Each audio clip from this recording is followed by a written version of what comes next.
Hey, Chicago, what do you say? It's the CHGO Cubs Postgame Podcast, and it's win number 10 on the season for your Chicago Cubs, a late night, early morning win over the Diamondbacks. Welcome to the show, Luke Stuckmeyer, Ryan Herrera, Cody Delmendo, Greg Braggs running the ones and twos, and I didn't think they were going to do it, Cody. I got to be honest. We got lots to talk about. We've got injuries. We've got great performances throughout the night. I thought they were going to blow it. You know what this is? This is a Craig Counsell masterclass. Like, this is exactly the type of win Milwaukee would have won over all those years that we all sat here and were like, how did they do it? Because that's exactly what this game was. No one thought they were winning this game after the Diamondbacks took the lead in the eighth. No one. And anyone who actually had hope, credit to you. I give you all the credit. You know what? I got PTSD when Carroll hit that ball to get the Diamondbacks the lead in the eighth inning. And I was thinking about all the times the Cubs had guys on base and they didn't do anything. Specifically that one inning, I think it was the sixth or the seventh inning, first two guys on, they get no one in. Everything that happened in last September at Chase Field happened in this game except for the end result. All right. It was a Craig Counsell masterclass. He brings in Neris after he struggled yesterday. He brings in Keegan Thompson, who apparently is back, all thanks to a mustache. I'm fully in. He's back. He's back. It was I don't know how they won. I really don't. I'm with you. I don't know how they won. Surprised, Ryan? Surprised they won? No, yeah. I was kind of the same boat. It was 2-1. You know, the Cubs, just the offense hadn't done well the whole game, right? Like, Michael Busch was the whole offense at that point. And I mean, it takes a wild pitch in the top of the ninth for them to tie the game. Nico, great, just heads up, great base running. Yeah, it was a very hectic last 3 innings, considering the first 7 or 8 were just kind of, I'm sure I almost put you to sleep, Luke. But yeah, no, I was dozing. Hey, it was fashionable today. Everybody was sleeping. No, but yeah, I mean, a little surprise for sure. Just the way that the offense had looked the first 8 innings, for them to even tie that game, and then obviously in extra innings, you know, you don't take advantage of a couple of chances, but then, you know, Keegan Thompson, credit to him for getting out of a couple of innings there and getting that save at the end, or the win, I guess, at the end. Yeah, it was a good performance by him, but yeah, a hard fought nail biter win. That was by the end of it was a fun game to watch, but didn't look that way for the first 2.5 hours.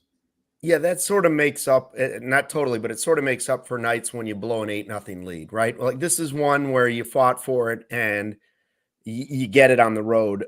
Cubs now 10-6 on the season. We got some shout outs.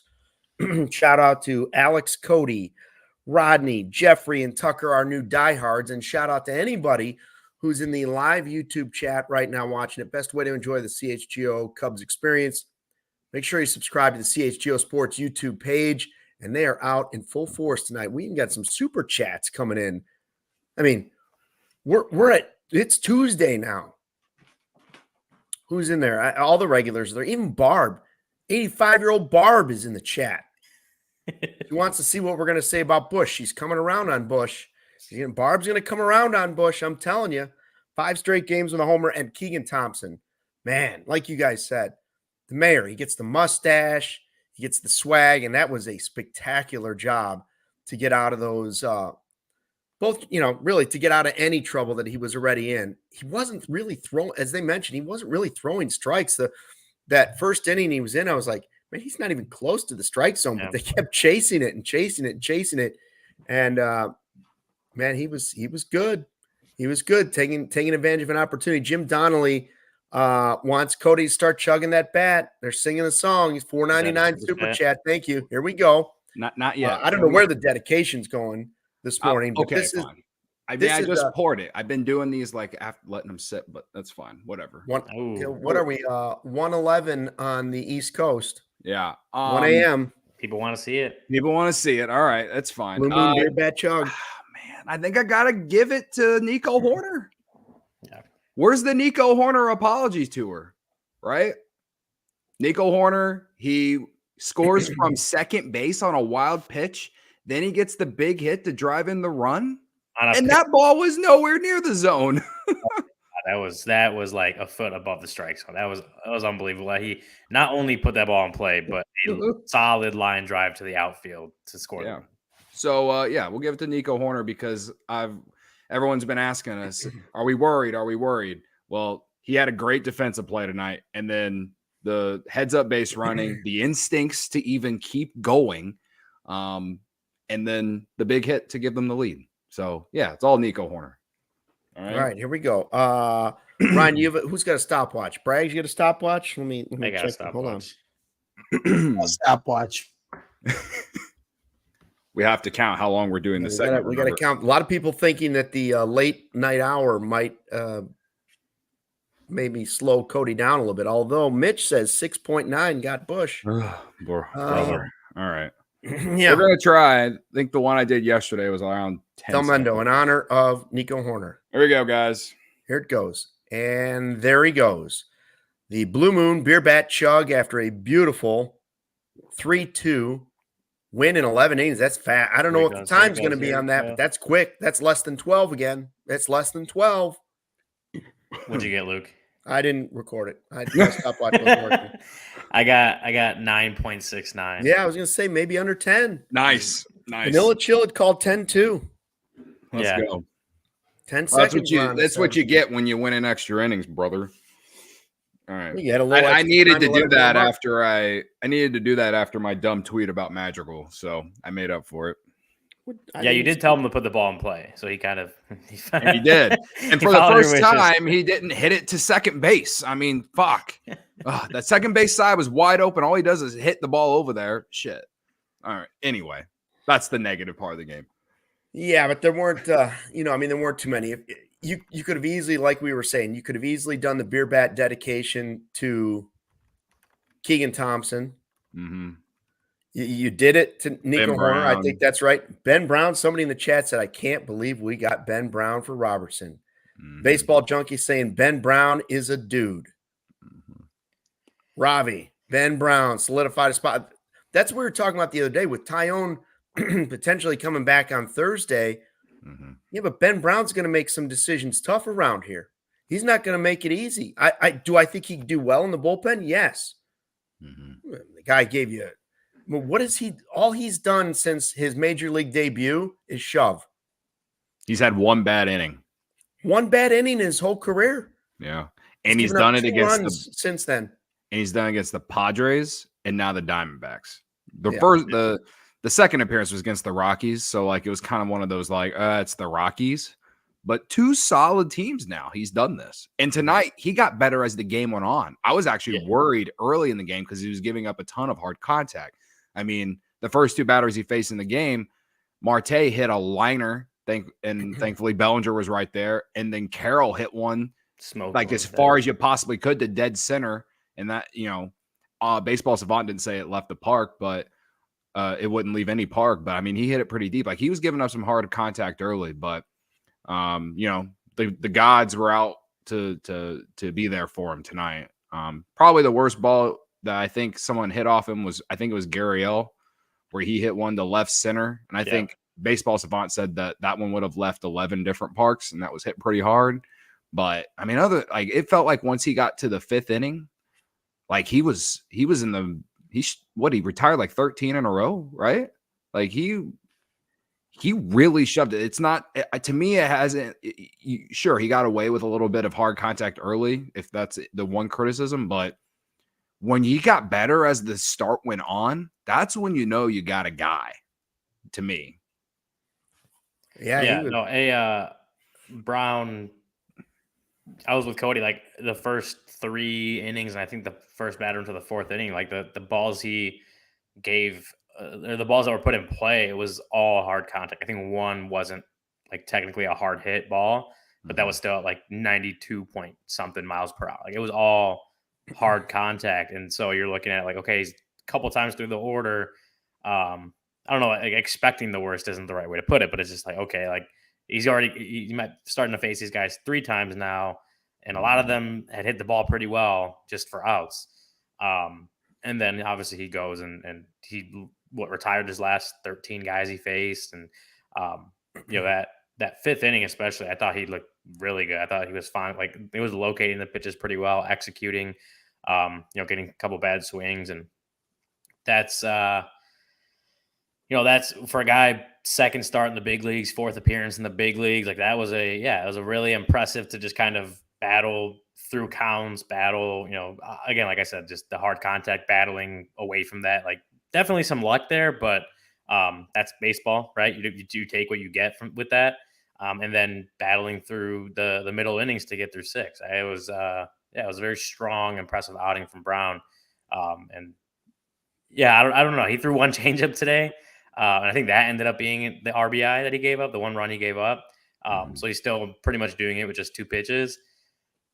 It's hard to do that as a starter. It's hard to do that and establish yourself as a starter with 2 pitches. I know Justin Steele's doing it now. I mean, he's hurt now, but he's done it.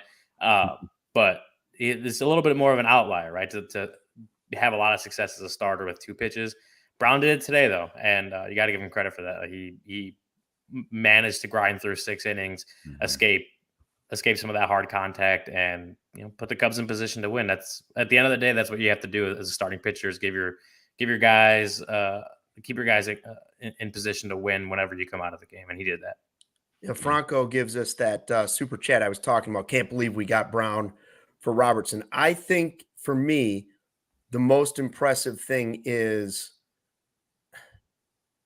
the way he carries himself.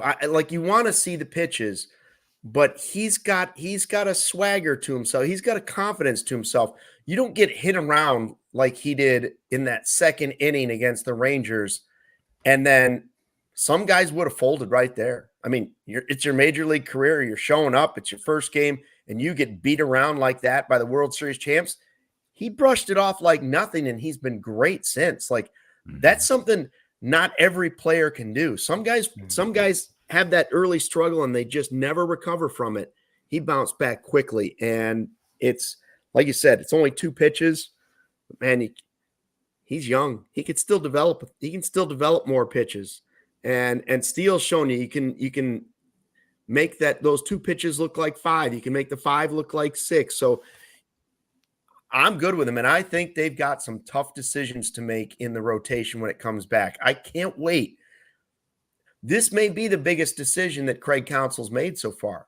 When Tyone comes back on Thursday, what he does with this rotation, how's he going to fit it in? Because pretty much everybody they've asked to step up in the rotation has stepped up. Every guy has pitched well. Assad has done well. Wicks has done well. And there's no doubt that Ben Brown has done well too. So who are you going to go up to and say, nah, you don't deserve it? We're bringing Tyone back. Well, at this point, Brown, between Wicks and Assad, Brown's the only one who's been able to go 6. So, all right. Assad went 6, didn't he? 5 2/3. I think yesterday. No, he went 6 against the Rockies, I'm pretty sure. Did he go 6? Yeah, I think he did. I think against the Rockies. Yeah. I mean, okay, so none of them have done anything that you would say you don't deserve to make it. Yeah, it'll be interesting. Yeah, listen, I've always said that I think the ass man is more effective out of the bullpen, but he's definitely earned a reason to be in the rotation for now. Wicks, his issue to me is, he's been good, but he also has those 1 or 2 innings where he throws way too many pitches, and that's why he hasn't been able to go deep. His best outing was against the Dodgers, and listen, that Dodgers lineup's great, but he didn't even go 5. He went 4 2/3, and he had 100 pitches. That's why it took him out. So I think Wicks is going to stay in there because he's always just been a starter, and I envision him to be the 4th or 5th best starter when the roster's at full health. Right now, to me, I'm putting the ass man back in the bullpen because we know Hendricks is going to get a few more starts. Now it's a lot easier of an answer whenever if they decide to take Hendricks out of the rotation, but they're not going to do that right now. And I don't want to turn this into talking about Kyle Hendricks and how he needs to be better, but as we're talking right now, like when Tyone gets back in this rotation, like they're going to have to put someone in the bullpen. So, or they also have to send someone down too. I don't know who they're going to send down. So you're right, Luke, is like it's a huge decision on what they're going to do here. But just based off my thoughts right now, like it's kind of a hard decision, but I just think the ass man is a guy that's shown that he can be versatile. You can do it. You can use him in the rotation. You can use him in middle relief. You can use him in high leverage. They did that last year. So I like that, him having that ability to do that. Yeah, you saw that last year with him, the ability to kind of just switch back and forth pretty quickly too. Like he was kind of moved in and out, but we're back and forth between the rotation and the bullpen without like much of like time to, I guess, adjust to the different routines or whatever. But yeah, him and Imanaga have been the best starters for the Cubs right now. It's hard to say take him out. I mean, Ben Brown, we were just talking about, like he's got stuff that you look at and you're like, that could play really well out of the bullpen for sure. But even he's continuing to like improve game by game, outing by outing. So it's hard to say you take him out, right? Jordan Wicks probably hasn't had the success you hoped he'd have so far this year. He's had a couple solid starts, but definitely some struggles mixed in there too. So, but left-handed starter, a guy you're probably counting on to be in the rotation the rest of the year in some form or another. And I don't think he has bullpen experience in the minor leagues, if I'm not mistaken. Someone correct me if I'm wrong on that, but like it's different, right? It's not just about you just go from the rotation to the bullpen. Like there are definitely adjustments you have to make to do that. And it's not the easiest thing in the world. There are differences between starting pitching and pitching out of the bullpen. So yeah, no, I'm with you guys. It'll be interesting to see what they do when Tyone's ready to come back, because you have a couple guys now that are proven that the opportunities they were given, they're running with them and proving that they should at least get more opportunities to stick in that rotation and see what they could do. Busch banter is coming up. We haven't even talked about Michael Busch yet, but first, I got a question for you. Are you in the market for a new vehicle? If you are, we have great news for you. Our partner, Ray Chrysler, Dodge, Jeep, and Ram in Fox Lake, is celebrating the Jeep Celebration event all month long. And you know what that means? You're able to rave about their savings on a wide selection of inventory. For a limited time, lease a new 2024 Jeep Grand Cherokee Laredo Altitude for $439 a month for 39 months.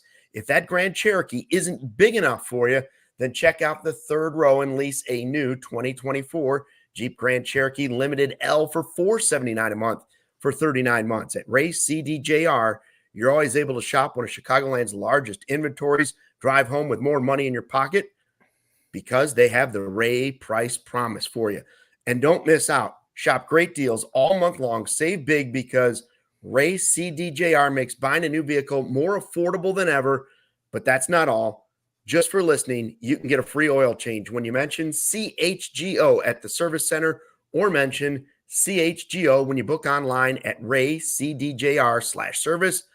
But you have to schedule before the end of the month. So if you're in the market for a new vehicle, then you have to check out the team at Ray Chrysler, Dodge, Jeep, and Ram, because they're the only team we recommend. Visit them today on Route 12 in Fox Lake. For more information, visit Ray CDJR in Fox Lake or raycdjr.com, serving the community since 1963.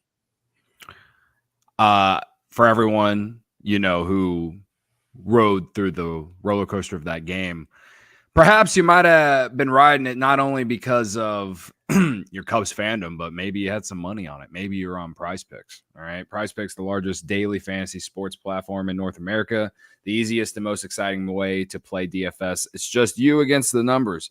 Instead of battling thousands of other players, including pros and sharks, you pick more than or less than on 2 to 6 player stat projections and watch the winnings roll in. Spring training is over and baseball season is officially underway. Don't miss your chance to add your favorite players from the diamond in your Prize Picks entries, whether it's strikeouts, RBIs, or first inning runs. Take your pick of more or less and add them to your Prize Picks entry today. I mean, it's pretty easy to just put anything related to Michael Busch in your Prize Picks entry right now. Maybe you threw strikeouts for Ben Brown. I don't know what his total was today, but or maybe the strikeouts or total outs recorded, because I feel like he probably went over that too. And then maybe Nico Hoerner to get a hit. I bet those odds are really good considering he had been struggling before this game, right? So you do it all on Prize Picks. And again, when you win on Prize Picks, it just hits a little bit different, and largely because you can just win big with one entry, right? So that's my experience with Prize Picks, and that's why I love it. So you too can love Prize Picks like I do, and go to prizepicks.com/CHGO and use code CHGO for a first deposit match up to $100. That's prizepicks.com/CHGO and use code CHGO. Pick more, pick less. It's that easy. Oh, we love Prize Picks. I'll tell you what else we love. Michael Busch, 5 straight games with a home run.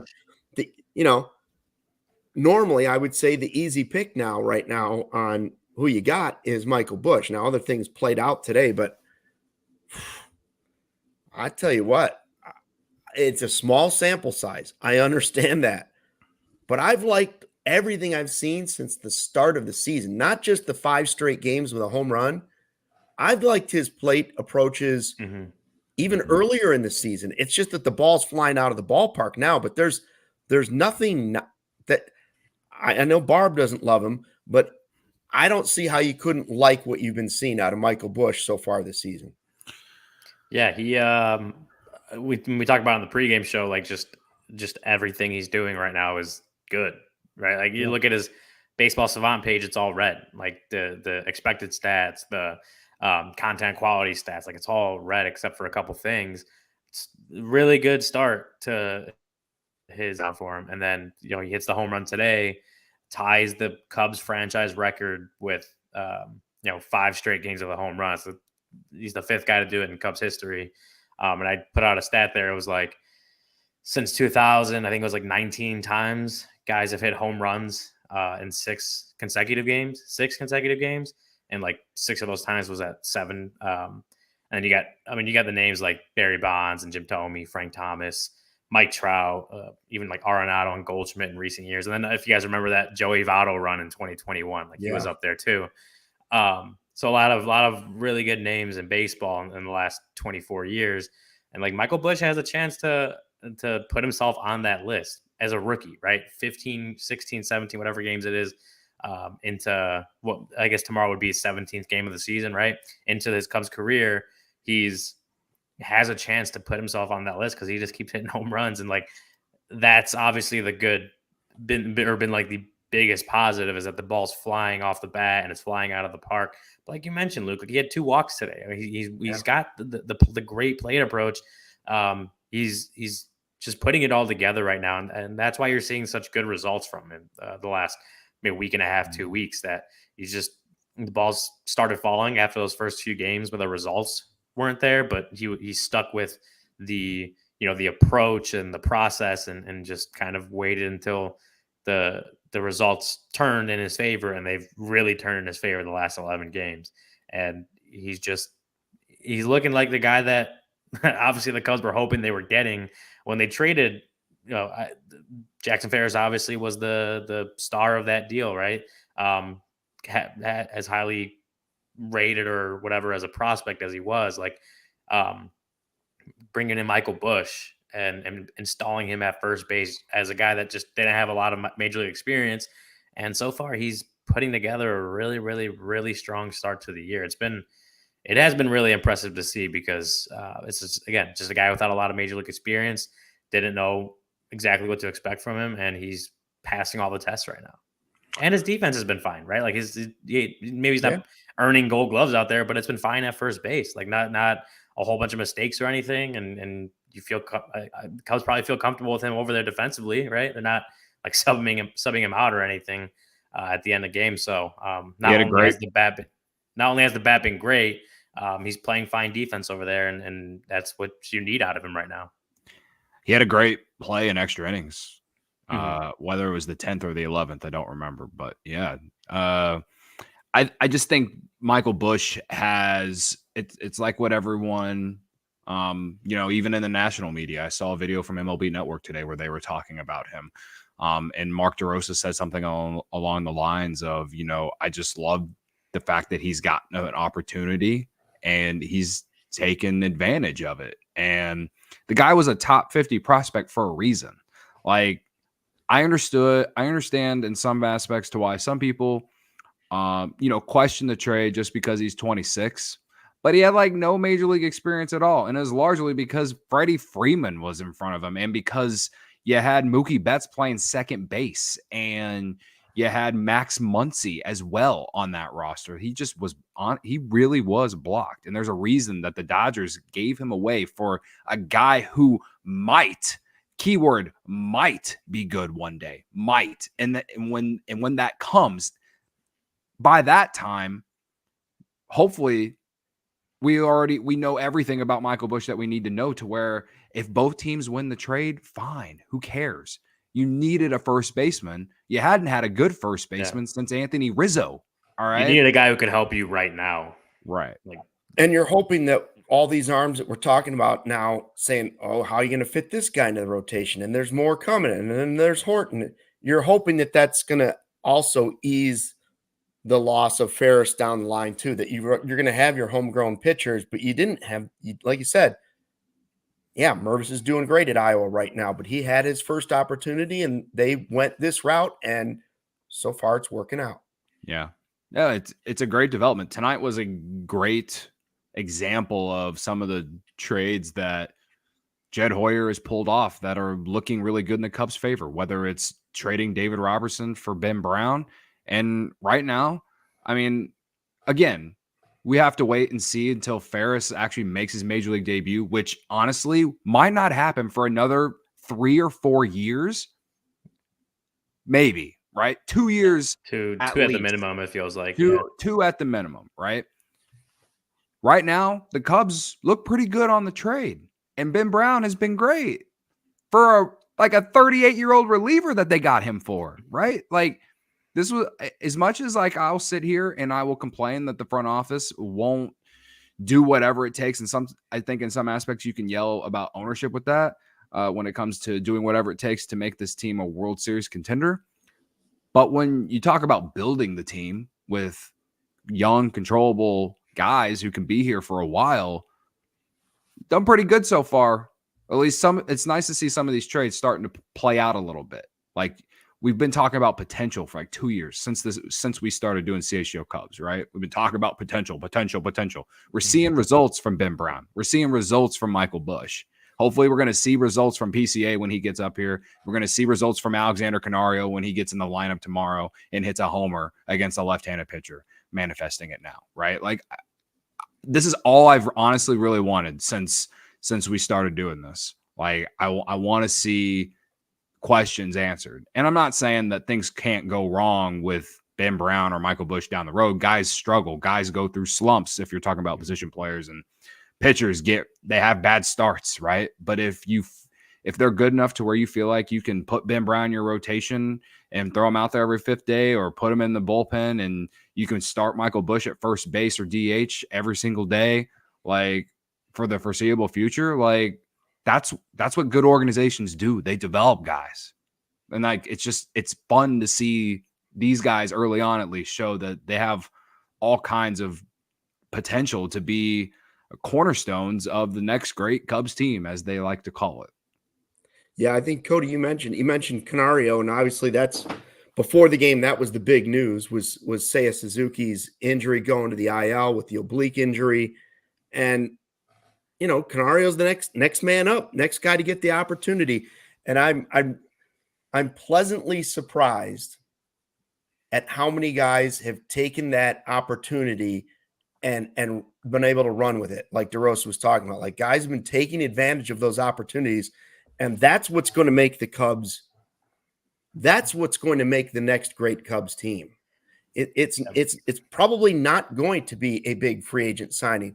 The thing that's going to make the next great Cub team is more and more young players from within the organization, whether they've come in from trades or wherever they've come in from, starting to developing your own players. Then you can add the free agents again along the way. Not that Dansby Swanson isn't great, but the more guys you can get like Ben Brown, if you can get Busch to turn out to be your everyday first baseman, that's what's going to help this team get to the next level. I see Greg Bragg is down there. Is he forcing us off to a break here? Before Bragg says anything, can we get Tiny Braggs? Can we get the Tiny box? Did you like Tiny? Well, I like Tiny Braggs. Little Bragg. Cody was cooking, so I didn't want to mess with the screen while he was cooking, for editing purposes. But before we take a break, I did want to encourage everyone, hey, this is the best Cubs post-game show you're going to find. It's it's approaching 1 a.m., so please hit the like button while you're hanging out for these guys, hardest working guys in Cubs show business. But to add on to your point about Michael Busch, like you guys were saying, 5th player in Cubs history to hit 5 home runs hit a home run in 5 straight games. Christopher Morel last year, Sammy Sosa in 1998, Ryan Sandberg in 1989, and Hack Wilson in 1928. And I know Luke remembers those days very well. Unnecessary. I'm up. Barb and I are up. It's almost 1.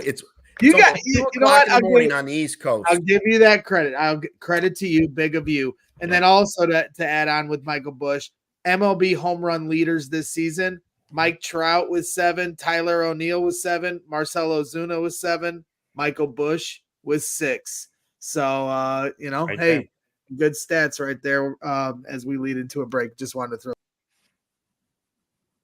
I like Tiny Braggs. I like that. Little Braggs. Tiny screen. Little Braggs. Bragg's coming in with stats.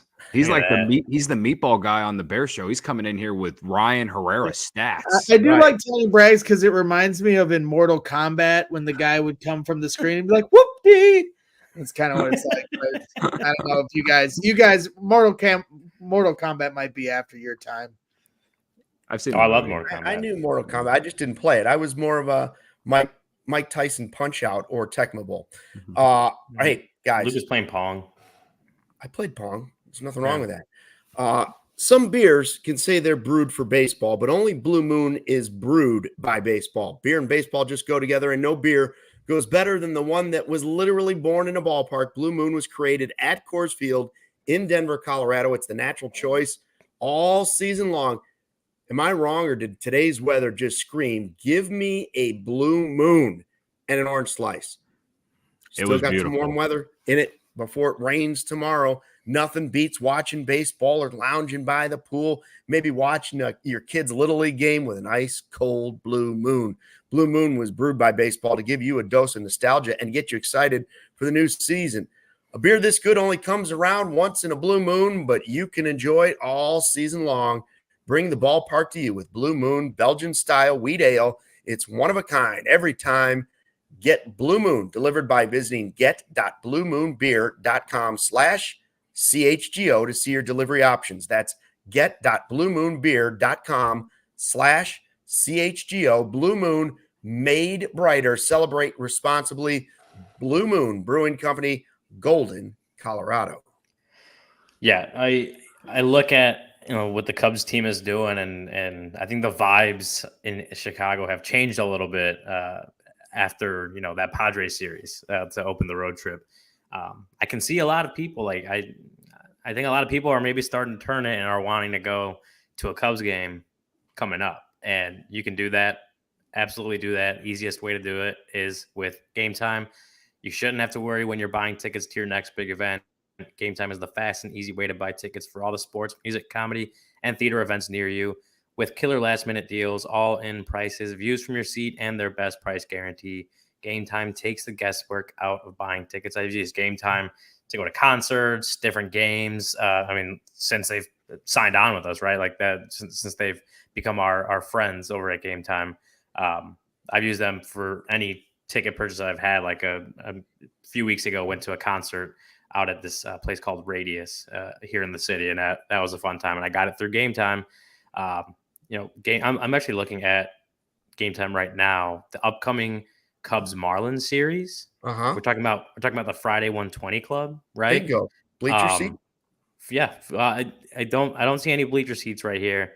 But if you are, I mean, like Cody has said with the Friday 120 Club, you can go, even if you're not in the bleachers, you can go hang out pregame, go hang out postgame. I just dropped something. And obviously you could do that, but you could go to the game itself with cheap tickets for that Cubs Marlins game on Game Time. It's crazy how cheap they are. Game Time is the only ticketing app that gives you complete peace of mind with your purchase. See the view from your seat before you buy, so you know exactly what to expect when you arrive. All-in prices show your total up front, so you know you're getting a great deal without hidden fees. Buy tickets in seconds with 2 taps. Game Time is obsessed with finding ways to help you save money on tickets. Game Time has deals on tickets right up to the start of the event, and even after an hour after it starts. It's the place to find last-minute seats. Find exclusive flash deals and sponsored deals on tickets for football, basketball, baseball, concerts, comedy, theater, and more. With zone deals, you pick the section and Game Time picks the seats for an average of 18% savings, and the Game Time guarantee means you'll always get the best price. If you find tickets in the same section and row for less, Game Time will credit you 110% of the difference. Take the guesswork out of buying tickets with Game Time. Download the Game Time app, create an account, and use code CHGO for $20 off your first purchase. Terms apply. Again, create an account and redeem code CHGO for $20 off. Download Game Time today. Last-minute tickets, lowest price, guaranteed. And last thing, and I'll shut up for the rest of the post game, but did anybody see the Game Time ad board behind home plate when Nico Hoerner slid into home? If you watch the replay, when Nico slides into home plate and the backstop is the Game Time ad board right there. So I thought that was some symmetry. There you go. And you could have seen that in person in Arizona if you used Game Time. That's right. And I like the idea of the Friday 120 Club. I was thinking maybe for Bragg's sign, we had some ideas in the pregame show. I have another one. I think we should just have one sign that just says Friday 120 Club, real big, and then at the bottom in small print, credit to us. Credit to us. And because that might get on TV. Yeah. They might just be like, oh, Friday 120 Club. Look at that. There they are. Yeah. Listen. Right? You don't put anything on there, just Friday 120 Club. Or Boog loves the Friday 120 Club. Yeah. That's the type of stuff they go for. If they win tomorrow, the Friday 120 Club's going to be a vibe on Friday. Coming off a series win. I know they play on Thursday. It's a 4-game series. But, you know, the vibes will be good going into the first home series back after a long road trip. Yep. So, get your tickets. It's going to be a good time. Yeah.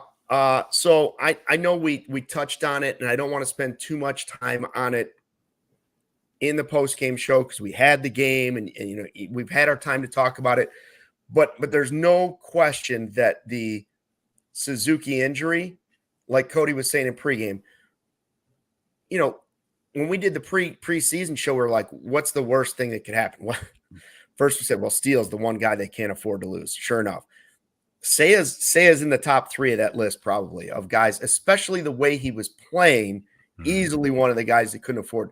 So it is, it's an opportunity. And we were talking about guys before we went to break, and I said, opportunity.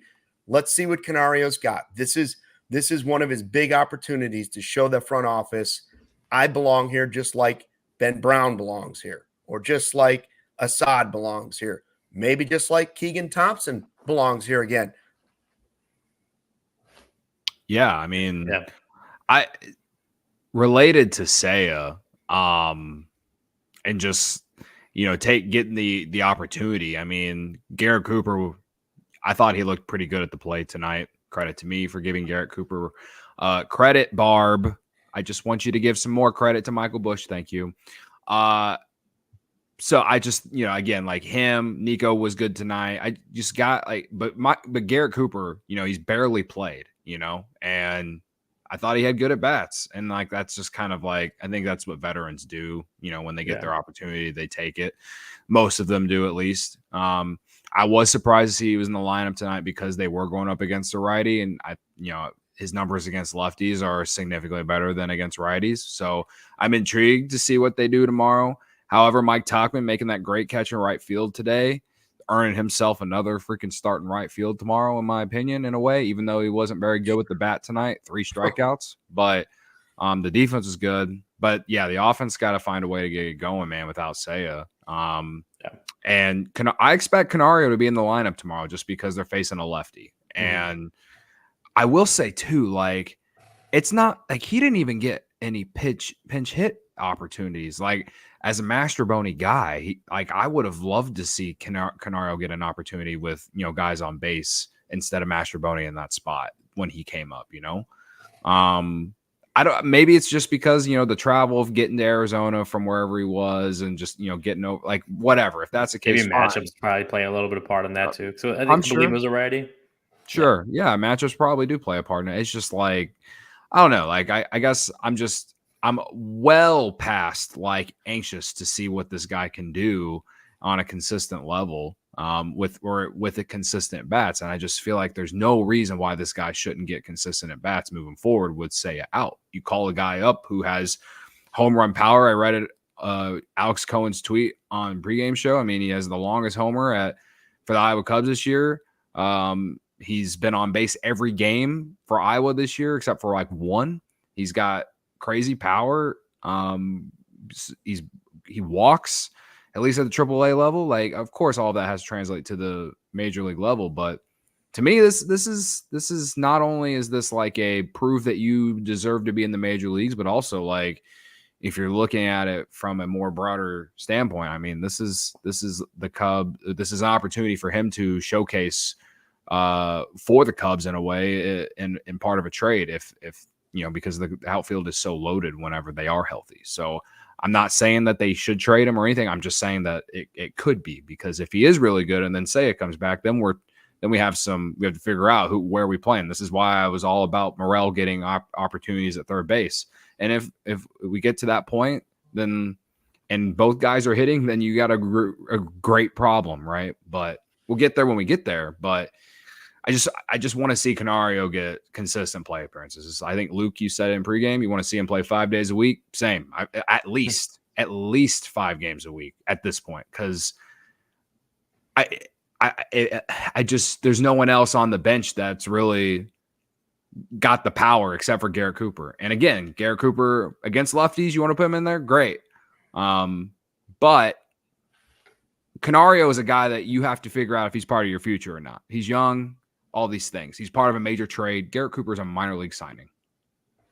Go ahead, Luke. I was going to say, I trust counsel to get this right.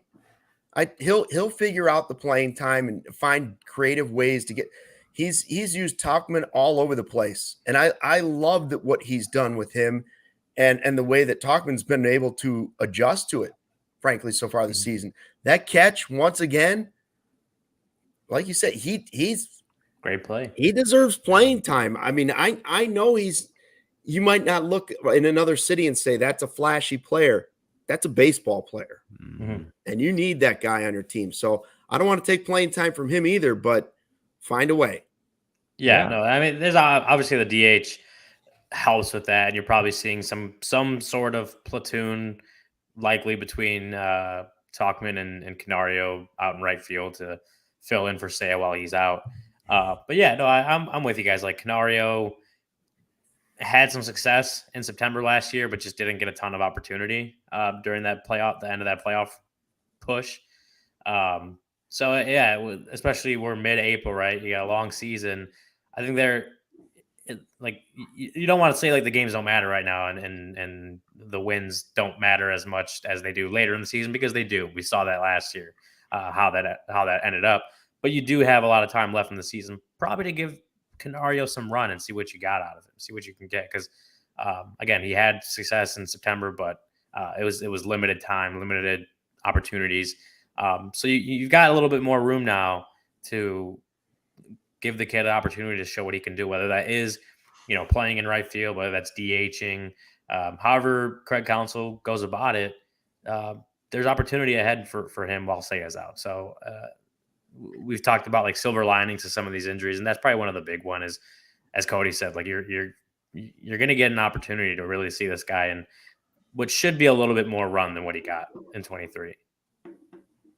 By the way, the Tauchman catch was kind of an underrated thing when you get to the end of the game and all those different plays have happened. His hit in extra innings, he grinds out at bats. But the other play that I won't forget from this game, at least for 24 hours when I usually forget everything. Morel's throw over to first base, what was it, 96 miles an hour? I cringed for Michael Busch's hand because I thought to myself, that's going to break his hand. That reminded me of an old Sean Dunston throw. That's how every throw was from Sean Dunston. It was like a guy winding up as far back as he can go and just letting it rip. Yeah. He's been better. Sarah Langs, if you follow her on Twitter, like has the best research stats that you find out there. She said it was 95.6 miles per hour from Morel over to Busch. The Cubs' fastest tracked assist by an infielder under Statcast. So since 2015, so 10 seasons or whatever it is, like that's the fastest tracked throw on an assist by any Cubs infielder. So, I mean, we've talked about it. The guy has an awesome arm. It's about the accuracy. That was always the concern because the arm strength was never a concern. It was about being able to control those throws at first. And right there, he did it. He did it with the arm strength to beat the runner, but also right on the money over to Busch at first. And I think we said it. I think Cody had said it, during that Padres series, like last week or so, Morel, you haven't really had a lot of problems with what Morel's done at third base. He's looking a little bit more comfortable, making more routine plays and obviously making some really good plays, especially in Seattle. So that's what we're looking for as you're trying to see what this Cubs team is going to be the rest of the season. Is if Morel's going to be that third base guy for the majority of the year, like you need to start seeing him get comfortable. And so like over the last few games, last week or so, like seeing that more often than not, especially on those plays, like I think a lot of it has to do with when he's getting plays just where he's just going on instinct. I think that's a huge, I think like, you can't like ask for that or anything. Right. But like those plays, I think you see it, just the comfortability of trusting his instincts and just going with what his mind, like his first thought, what his mind tells him to do, rather than like really having to think about it and just going. I think that's where you see Morel at his best, maybe defensively, but the other plays that Luke said it, like you cringe a little bit as like a ball gets hit over to third base, just because of like past experience with it. He's starting to make those plays a lot more often too. So these are the signs that you wanted to see out of Morel by this point in April, and obviously would be good for the Cubs if he can keep it up. Right. I mean, the offense hasn't been great over the last week, but the defense has been there. And again, the bar at the beginning of the year is low. I think I've started to move it up a little bit just because he has been a little bit more consistent with the plays. Tonight's play was, it was one of those bang, bang plays. And when he doesn't have to think, those are the plays he makes. And we saw that on Saturday with some of the plays he made against the Mariners. But he's even made some of the routine plays. And today's play was not easy. He didn't have time to think, but he made the play, made a strong throw, an accurate throw to Busch. I think that we're starting to see, that development of becoming a better third baseman come through. And I love to see it because it's such a big, massive development if they can do that, because we're talking about Canario. We're going to talk about whoever else comes up, PCA. We're going to talk about Casey. We're going to talk about, whoever else. And that DH role is so key to be able to get whoever else comes up and gets at bats. If you can play Morel at third, it opens up opportunities. That's why Canario is going to get an opportunity to play, because with the defense that Tauchman has shown this year, I don't blame them for wanting to play Tauchman tomorrow, perhaps, even though they're going up against a lefty, so I doubt it. But just on a regular day against a right-handed pitcher, like that, you can play Canario in the DH role if you want to. You know what I mean? So, like, especially when they go back to Wrigley, whenever Canario hasn't played right field at Wrigley, and we've talked about how right field is very hard to play at Wrigley. So if you can play Canario in the DH role and play Tauchman in right and have Morel at third, not only do you get you be able to play those guys, but having the confidence in Morel being able to play third allows them to do that. And that's why I've been emphasizing that they needed to keep playing Morel at third, because if it developed the way that we hoped that it would, it would lead to this opportunity for Canario to either play the outfield or DH. So you got multiple options, and that's great. It's awesome. Let's see how it plays out.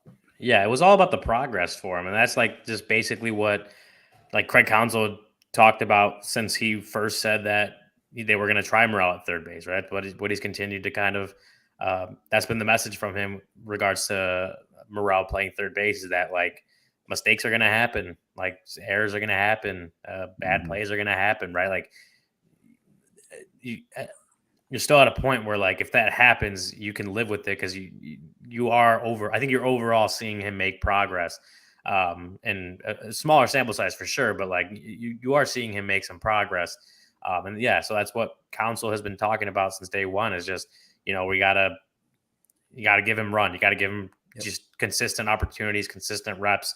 Obviously he's still getting taken out for defensive purposes and late in the game, and you would like to see him get to a point where that's not a problem. That's not a thing the Cubs have to do. But I do think you're seeing progress from Morel on that side. Shout out to Braggs for the Christopher Morel. Give us a like, thumbs up. Perfect timing on that, producing wise. I saw that, I think it was Becky asked in the live YouTube chat, are you guys worried at all about Belly? Here's why I'm not. He looked a lot better tonight than he had the last handful of games. He looked better tonight. It's early in the season. He was slow to get to camp, right? Like all of those things. And because Michael Busch is giving you that kind of pop from the left side of the plate, it's not as urgent. Not that you don't need it. It's just not as urgent as it would have been. See, part of the problem with needing Bellinger in the offseason so badly was they had no left-handed bats, right? And it was like, we don't know.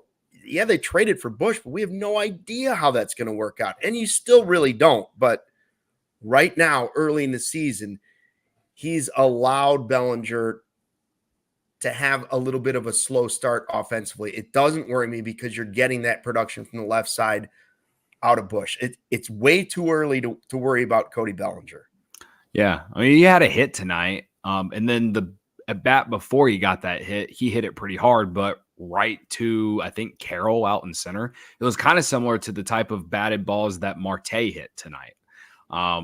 So I thought he took a step forward in terms of getting out of the slump tonight, personally. And even though he's slumping, didn't they intentionally walk him at one point in this game? Yeah, too? And we were worried about. So that's still saying something to me. We were worried about Nico 6 hours ago. The guy just won the game. Yeah. Right? Like that's the way baseball works. Obviously, they need him to be better, but it's well, especially now with Seiya out. Right. Yeah, especially now with Seiya out. But it's one of those things where, it's April 14th, 15th, whatever it is, and it is not 16th. At April 16th. It's like if we were sitting here in June and Bellinger still had these numbers, then we have a massive problem, man. But it's the beginning of the year, and I just think people need to chill on it. But I do think he took a massive step today in terms of just making better contact. Setup man, Kyle in the chat said that Belly had 3 balls over 95 miles per hour tonight. And as we saw, like there was a ton of hard contact in this game in general. This score should have been higher, to be honest with you, and just based off how balls were batted tonight. But both teams were aligned defensively so well tonight that, no team could do anything. And the home plate umpire was calling strikes that were 2 feet out of the zone. So that he was so inconsistent. That had an impact too. Tyler in the live YouTube chat says Marte not tagging was huge. I agree. Yeah. I'm curious. I don't know why he didn't, man. I mean, even Boog and JD on the call were like, it's probably a situation you'd send the guy. I don't know. Like, clearly Chalkman made a great throw over there. So I'm curious to see, like, had he – I mean, you're never going to see it. Right. Like, I would like to see, had he tagged, how close that play would have been. Might have still gotten him out, but it was going to be a close play regardless. Also, the play where they threw out the runner at Blaze at second. Oh, yeah, Amaya.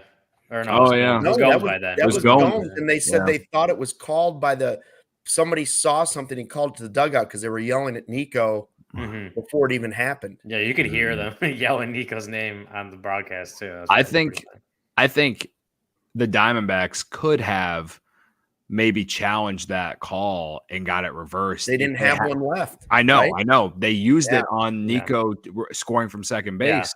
Yeah. And I thought that was a pretty clear save. That was obvious. You know what I think that was? I think that was their manager Lavello trying to slow the game down for a second. Like, all right, they tied it up. That was a horrible play. Let's take a breath. I don't think he believed that there was any chance they were going to overturn that. Perhaps. Now, I don't know if that's the right way to use it. I don't know if it's a good way to use it, but I think that's how it felt to me. It's like he was just like, all right, it was almost like a timeout in basketball. All right, we need to take a timeout.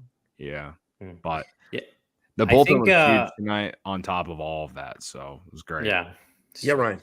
I was going to say, I think I saw a lot of people like commenting on like the fact that it looked like the Diamondbacks were trying to challenge the steal play in the ninth after obviously they lost that first one.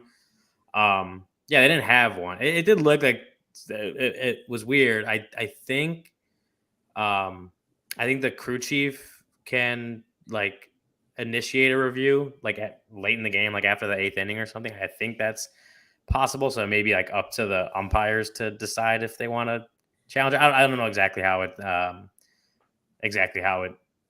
goes, but obviously like the Diamondbacks challenging the play at home by Nico like that, it felt like it came back to bite them because they probably had a better shot of getting a call of winning a challenge on that steal play than the one of Nico sliding into home.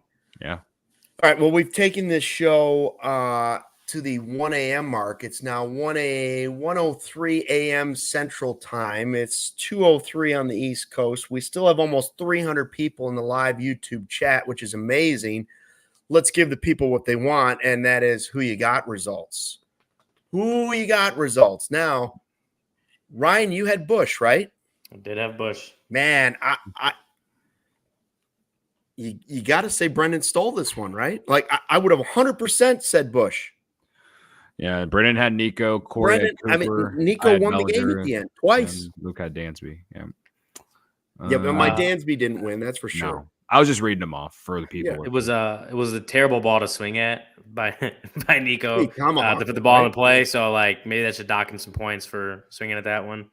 I think he had a great defensive play too. He did. Like Busch had the lead for a good 10 innings, and I think Nico did end up stealing this one at the end. Basically, the game for the Cubs. Also, I believe Brendan was at this game. So was he? Oh, really? Yeah. I believe he was. He said on the show last night that he wasn't going to be there, but then off air he told me and Corey that he's going to be there. So now that I just broke the news, I only would have broke that news if they had won, and they won. So, he was due for a win, and he won. Who you got? I think. I wonder if he gave it the California effort and showed up in the 5th inning. I don't know. I'm kidding, Brendan. I'm kidding. All right, so we're back with a post-game show tomorrow. Anything else anybody wants to add before we? It's 1:05. I was kind of saying. I know I kind of zigzagged around here the last handful of minutes, but like the bullpen was incredible tonight, man. Like it was like Thompson. Good. Thompson looks like he's so back. Like the mustache. I'm ready to start tweeting like Keegan Thompson for mayor of Chicago again. I'm not going to do it yet because we might be able to figure out the Bears Stadium thing. Maybe. But like he was incredible. And I said this at the beginning of the show. The fact that Craig Counsell brought in Hector Neris after the performance he had yesterday with the control issues, walking the bases loaded basically, and throwing almost 30 pitches yesterday, and then to still not only have the confidence to throw him back out there, but for him to come out and honestly bounce back because he was great. And the one walk he had, it shouldn't have been a walk. You're talking about the umpire. He was terrible. It should not have been a 4-pitch walk in my personal opinion. But either way, he was a lot better tonight. I think he's instilling some confidence again into people, which he should because he's proven it for years with the Astros before coming here, right? But Luke Little, he pitched in the 7th inning in a 1-1 tie. It's the most high leverage inning he's had in his career. And he went 1-2-3. Dansby had a great defensive play to end that inning. Like, the bullpen was great tonight. And I believe that this bullpen can be this good. And the fact that the bullpen was honestly still taxed and Ben Brown gave you 6 innings and you won this game somehow, like, we wouldn't have won this game if Craig Counsell wasn't the manager, guys. I'm telling you. That wouldn't have won. This was a Craig Counsell masterclass, in my opinion. Cubs win. Pulling the right levers at the right time, right? Like that's a couple quick thoughts from Tiny Brags here. Just from we had a few super chats. Just want to shout out Jim Donnelly. He gave $4.99 early on while Cody was chugging the bat. Shout out to Cody, under 10 seconds. Franco Cavelli had a couple different super chats in here. $1.99, then another $4.99 saying only Busch lights for Cody from now on. But we rock blue moons. Only blue moon. We rock blue moons here on the post game, Franco. But we appreciate your super chat. And then Easy E1345 $5 super chat. Nico's bat to ball skill is insane. I don't know how he hit that high fastball for a single. Great W tonight. And then a couple comments that I highlighted. W. Collins said all NL Central teams lost except for the Cubs and the last place Cardinals, of course. And then our guy, a diehard, Matthew Gregory, my bunkmate in Arizona when I went out to the Final Four. He was at the game tonight. He lives down in Arizona, and he sounds like he's buying tickets tomorrow. Make sure you use the Game Time app. Shout out to Matt Gregory. Yeah. Did you clean his pool when you left at least? Did you at least take out in a little net and clean some leaves out for him? No, I did not. I left what a guess. I left him hanging to dry. I did hook him up with one of those sweet CHGO golf polos, though. Nice. Tyler in the chat pointed out Drew Smiley and how we should call him out. Call him out because he's throwing 94, 95 now. And a wild pitch led to a guy getting to third base and them scoring a run. Yeah, he gave up the lead, but I like what we're seeing from Drew Smiley so far this year. And again, Counsell was in a position where certain guys, he didn't want to throw certain guys. I didn't hate that Drew Smiley was in the game at that time. And I don't think he made people feel like he was any better or any worse. But all I know is him throwing 94, 95 out of the bullpen is something I did not expect. So we've talked about it. Drew Smiley's been honestly one of the more consistent guys out of the bullpen. Gave up the lead tonight, but it's not like he gave up a bunch of rockets. So, can give up the lead late in the 8th inning for sure. But I wasn't even really mad at Drew Smiley for that. I was more mad at the offense for not scoring runs. So they pulled it out, though. Yeah, they pulled it out. They sure did. And it's their 10th win of the season. They're back at it tomorrow. Kyle Hendricks on the mound. No pregame show tomorrow, but we'll be here for a full hour after the game, right here with a live YouTube chat. Nobody else is going to be up at 1 o'clock in the morning with you. So you know what they say, #vibe with us. Vibe with us. People are or saying. therapy with us. Either way, it's a good time. Thanks to everybody that was hanging around in the live YouTube chat. We still have like 275 people, and it's almost 1:15 in the morning. Thank you all. I think we've been over 300 at some point today. We hit 300. We definitely hit 300 at some point. And I'm going to go shower because that game made me sweat way too much. So I'm going to shower after 1 a.m. And the beer bat chug a little bit. I saw just a little bit on the upper lip. It was just a little bit of sweat. Made me sweat a little bit in general. But all right. Thanks for watching, everybody. We'll see you tomorrow night. Until then, fly the W. We all silly like the mayor.